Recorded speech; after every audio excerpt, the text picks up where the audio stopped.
প্রথমবারের মতো এসেছি, খুবই ভালো লাগছে। একটা জিনিস ছিল যে কখনো নমিনেশন পেলে যাব, সো এবার আমি নমিনেশন পেয়েছি, তো এই জন্য আসা হয়েছে। আমার এই সুন্দর ড্রেসটা বানিয়েছে ফারদিন নিগাসুকাম। সো আমার এই সুন্দর ড্রেসটা ও বানিয়েছে। অ্যান্ড আমার ওইভাবে কোনো কিছু প্ল্যান ছিল না, আমি জাস্ট ফারদিনকে বলছি আমাকে এমন কিছু বানিয়ে দাও যেটা দেখলে আমাকে মানে সবার মাঝে দেখলে সবাই আমাকে নোটিস করবে। ধারাবাহিকভাবে সে 25 বছর সাফল্যের সঙ্গে শেষ করলো, এটা নিঃসন্দেহে অনেক গর্বের। হ্যাঁ, তো আমরাও আনন্দিত যে মেরিল প্রথম আলো পুরস্কার এটা 25 বছর পার করেছে। নিশ্চয়ই ভবিষ্যতে 50, 75, 100 বছর পার করবে। মাছরাঙ্গা মিলিয়ে যেটা করো তুমি মেরিল প্রথম আলো যেটা করো, এটা অসাধারণ। এটা ছোট্টখাটো একটা আমি বলি অস্কারের চেষ্টা করা আর কি। আমাদের দেশে অন্যান্য যে পুরস্কার যতগুলো হয়, এটা দি বেস্ট। আমাদের কাজের প্রতি বছরের এক ধরনের একটা সার্থকতা বা কাজের সমালোচনা যেইভাবে মেরিল প্রথম আলো ধারাবাহিকভাবে 25 বছর ধরে করে আসছে, এইটা আমাদের শিল্পীদের, নির্মাতাদের, অভিনেতা অভিনেত্রী এবং হোল ইন্ডাস্ট্রিকে এক ধরনের একটা পজিটিভ ভাইব দেয়, যেটার জন্য সারা বছর শিল্পীরা অপেক্ষা করে থাকে। আর এইটা আমাদের এক ধরনের মিলন মেলার মতো, যেখানে আসলে আপনাদের সাথে আমাদের সকল শিল্পীদের এক ধরনের সাক্ষাৎ হয়। বছরের ভালো কাজগুলোকে প্রশংসা এবং পুরস্কৃত করা হয় এই প্ল্যাটফর্ম থেকে। তো আজকে 25 বছরে পদার্পণ করেছে মেরিল প্রথম আলো। আমার কাছে মনে হয় যে ভালো যে কোনো কিছুরই কিন্তু মানুষের কাছে থেকে যায় এবং এগিয়ে যায়।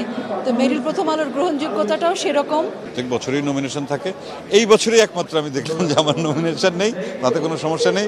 নমিনেশন না থাকাতে আমি আরও বেশি ভালো লাগছে, স্বাচ্ছন্দ্য বোধ করছি যে মানে পুরো অনুষ্ঠানটা আমি খুব মজা করে আমি অনুভব করব। এই আর ভালো লাগার ক্ষেত্রে যদি বলি, এইরকম আয়োজন তো আমাদের বাংলাদেশে আর নাই। আমাদের ইন্ডাস্ট্রিতে আমরা যারা কাজ করি, আমাদের এরকম একটা মিলন মেলা, এই ধরনের আয়োজন, এটা একমাত্র মেরিল প্রথম আলোই এক এবং অদ্বিতীয়। শুভকামনা জানাচ্ছি আজকে যারা অ্যাওয়ার্ড পাবেন, এবং আশা করছি যারা পাবেন না তারা দ্বিগুণ উৎসাহে আগামী বছরের জন্য অপেক্ষা করবেন।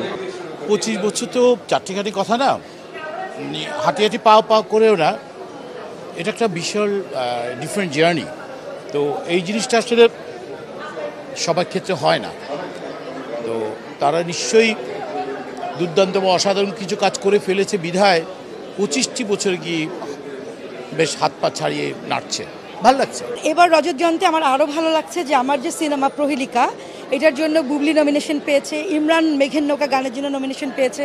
সো আরও একটু অন্যরকম একটা ভালো লাগা কাজ করেছে। সবার সাথে সবার দেখা হয়, সবাই অপেক্ষা করে, সব কিছু মিলে এটা একটা বড় একটা আয়োজন যেটা অনেক বছর ধরে হয়ে আসছে। 25 বছর পদার্পণ, সব কিছু মিলে এটা একটা আনন্দের বিষয় সবার জন্য, লেখক, ডিরেক্টর, অ্যাক্টার্স, ক্যামেরা, সবার জন্য এটা অনেক বড়। আমার জন্য একটা বড় প্রাপ্তি, কারণ আমি দেশে থাকলেই এই অনুষ্ঠানে আসি এবং আমার মনে হয় যে আমার নিজের কোনো অনুষ্ঠানে আসলাম। এই অনুষ্ঠানটিকে আমি অন্তর থেকে আশীর্বাদ করছি, অভিনন্দন জানাচ্ছি। 25 বছর একটা দীর্ঘ সময়, এবং 25 বছর হলো একটা মানুষের যেমন যৌবনকাল দুরন্ত গতিতে ছুটে চলা, এরা সেই দুরন্ত গতিতেই ছুটে চলছে এবং অনেক অবদান রাখছে।